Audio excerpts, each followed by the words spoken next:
Nama saya Umu.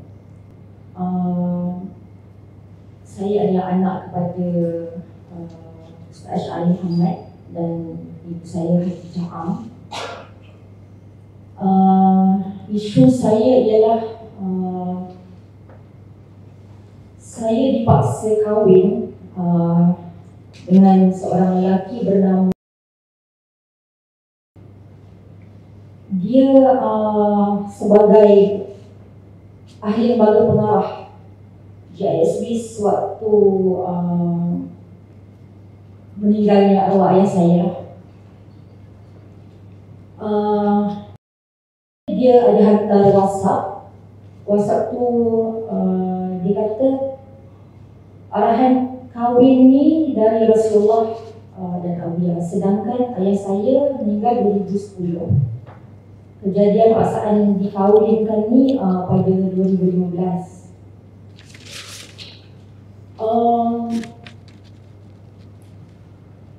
Saya ni konon-kononnya istilahnya sebagai isteri keempat lah. Memang saya sangat menolak, saya memang tak nak. Sebab seorang yang tua, boroi, memang saya geli, saya jijik. Jadi lepas saya dapat WhatsApp tu, saya lari ke rumah kawan Arab saya. Masa tu kejadian di Jordan. Jadi dan pengikut-pengikut dia datang ke rumah kawan Arab tu semata-mata nak suruh saya serah diri. Mengikut arahan dia dan pengikut-pengikut dia yang lainnya. Jadi mereka ni memang dari seawal pukul 1-2 pagi dah buat kecoh, bising kat rumah kawan, minta saya serah diri juga kan. Akhirnya setelah saya dah hampir seminggu di rumah kawan saya diarahkan untuk keluar bersama Fadil dan pengikut. Bila kawan saya balik, kawan saya minta saya serah diri balik. Jadi saya tahu kawan saya dah dipujuk dan diugut lah. Okey, jadi dalam keadaan saya dipaksa hari-hari mengganggu saya di rumah kawan dengan macam-macam cara, akhirnya kawan pun minta saya serah diri. Jadi saya terpaksa ikut. Dan orang-orangnya sebenarnya orang-orangnya tu adik-adik saya. Jadi akhirnya saya diminta untuk salam. Salam tu bermakna kahwin lah. Sedangkan masa tu saya dah pernah kahwin dan saya ada seorang anak. Perkahwinan tu dijalankan oleh arwah ayah, tapi saya setuju. Dan dalam Islam pun sebenarnya janda tak boleh dipaksa kahwin. Okey. Dan anak saya dipisahkan bila saya menolak arahan perkahwinan ni. Dan saya akhirnya dicucuk dengan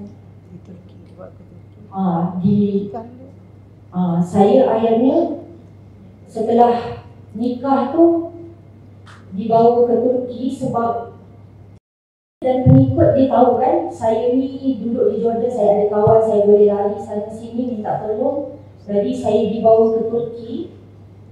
Di Turki tu saya dicucuk dengan penghenti api kerana walaupun saya dah dikurung dalam bilik, saya tetap berpeluk tubuh, saya pertahankan.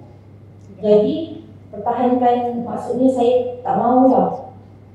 Jadi adik saya dia cucuk saya dengan penghenti api.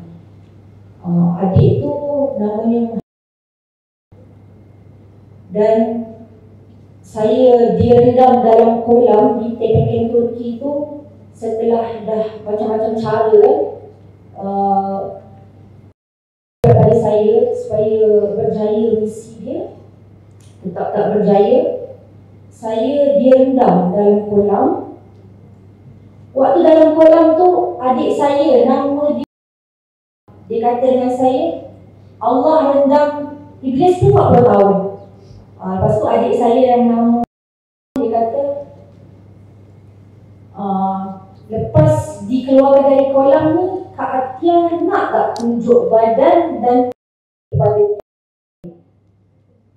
saya, kerana takut kalau saya mati sebab dah nak dekat sejam saya direndam, saya dah tercungap-cungap, air pun dah banyak, saya telan, sakit dada saya ni. Akhirnya saya terpaksa kata ya.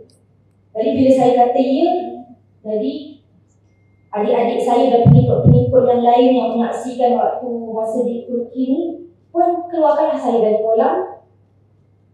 Lepas tu saya dilibas dengan getah paip. Yang pukul saya tu adik saya juga pengikut GISB hari ini di bawah pemerintahan. Tapi adik-adik perempuan yang lain tu tak ada lah. Selepas tu saya dibawa ke satu rumah yang lain di Turki juga. Masa tu anak saya dijumpa dengan saya setelah dah hampir 2 tahun dipisahkan sebab saya tak nak ikut arahan kahwin ni. Jadi di rumah tu anak saya tak boleh sentuh, saya tak boleh pegang. Nanti saya akan dipukul dan sebagainya. Jadi anak saya di dalam kawalan isteri serta pengikut yang lain. Saya sedang menangis, saya terkenang kehidupan yang seronok dekat Jordan, menangis kerana apa yang dah berlaku pada saya dan anak. Saya terkejut, tiba-tiba dia datang, dia kata serah dia. Sebab saya kan dah janji saya akan tunjuk badan apa semua. Jadi dia datang, dia terus. Masa tu saya kepit perut saya. Dia kata kalau tak nak bagi, pisah. Dekat sini saya nak bagi tahu betapa bernafsunya, betapa tak ada maruahnya sikap macam ni. Lepas tu akhirnya dia rogol saya. Saya menangis, anak saya dengar. Rupanya waktu saya menangis tu, adik saya dah ada tunggu dekat luar. Adik saya kata nak ke sampai masuk bilik. Adik saya yang diarahkan untuk tunggu kat luar bilik. Dan setelah saya dapat lari banyak kali dekat Turki, dalam masa yang sama pengikut-pengikut ni dia mempromosikan syarikat JISB ni syarikat Islam. Jadi dia buat macam-macam usaha lah supaya pelanggan ramai apa semua kan. Tapi bila saya dah banyak lari masuk ke rumah-rumah orang Turki, dan tentulah orang Turki pun syak sesuatu, jadi saya dibawa ke Indonesia. Di Indonesia pun saya memaksa saya bermula dari Jordan. Anak saya dipisahkan dari saya.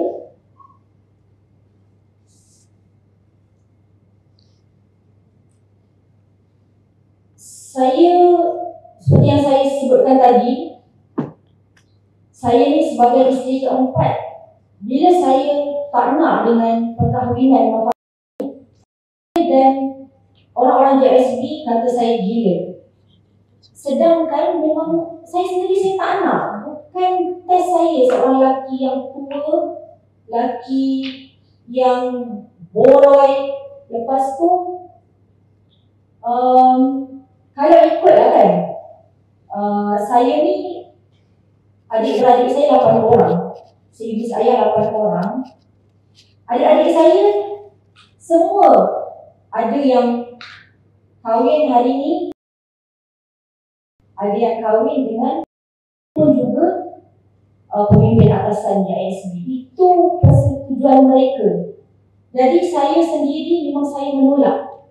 Saya tahu ini adalah agenda untuk mengukuhkan kedudukan dia di dalam JSB sebab ayah saya pengasas pada syarikat JSB ni. Dan akhirnya dengan izin Allah, nenek saya yang selamatkan saya dapat lari. Walaupun saya dah dapat lari pun, saya tetap terus diburu. Sehinggalah berlaku penangkapan. Kalaulah saya sebagai anak Abia pun dibuat begitu kejam, apatah lagi pada orang-orang lain. Jadi itu saja.